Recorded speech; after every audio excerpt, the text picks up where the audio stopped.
I want to begin by congratulating my honourable friend on the second reading of his bill.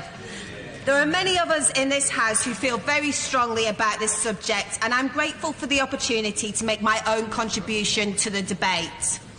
I suspect, like many of my honourable and right honourable friends who are here today, my interest in this bill comes from personal experiences gained at my advice surgery. Lewisham Deptford has more than its fair share of immigration casework, and many of the cases my staff and I deal with are very troubling.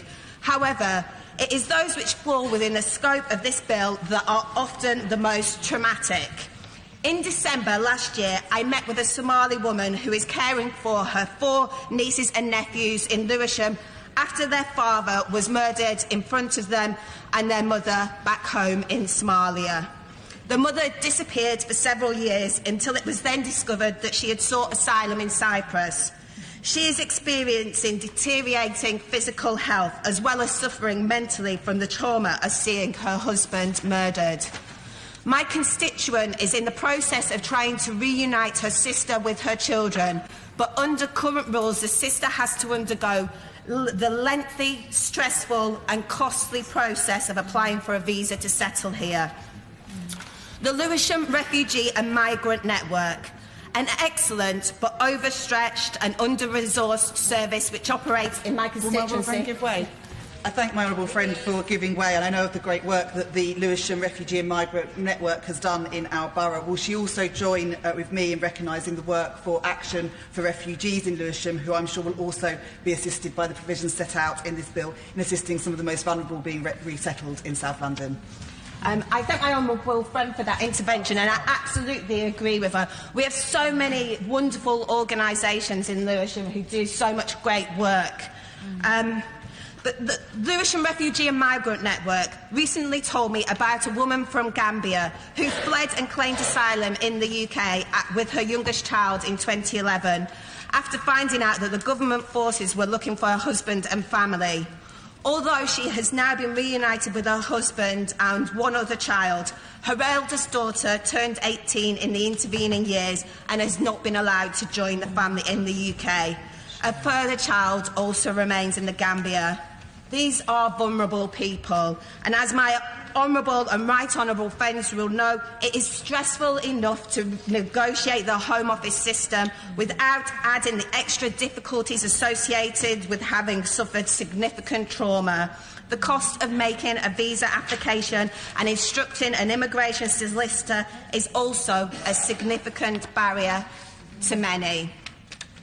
Now, if you allow me to lighten the mood slightly at this point and say that I am proud of the work of my local council, the London Borough of Lewisham, who has been doing great work to support refugees.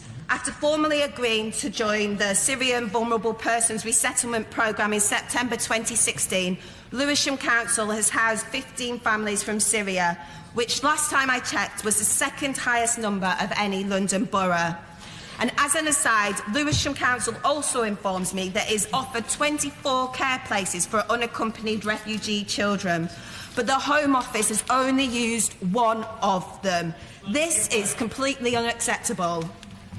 She points out the case in Lewisham. Would she acknowledge that this is the case with Labour-led councils across the country where they are offering to put more up, but the government is not using them, and the government needs to take action immediately to utilise these places? I absolutely agree with everything that my honourable friend has just said. Like I was saying, this is completely unacceptable. We have a council that is willing to help, and no doubt hundreds of vulnerable children who are in a position that need that help. But in conclusion, because I want to be brief, because I really do want us to get on and be able to have a vote on this, like many, or perhaps all of us here today, I firmly believe that if a child refugee has been granted the right to be in the UK, his or her parents or carers should also be granted that right. Equally, children who grew up in this country with a parent who has a right to live here should be allowed that right, even after they reach the age of 18. This bill would enable both of these things to happen, whilst also providing vital financial support in the form of legal aid. Families are being torn apart by the current rules, and this simply has to change. Ranil Jayawardena. Thank you, Madam Deputy Speaker, and it's a pleasure to follow both my honourable friend, the member for Somerton and Frome, who spoke of his commitment to this issue. And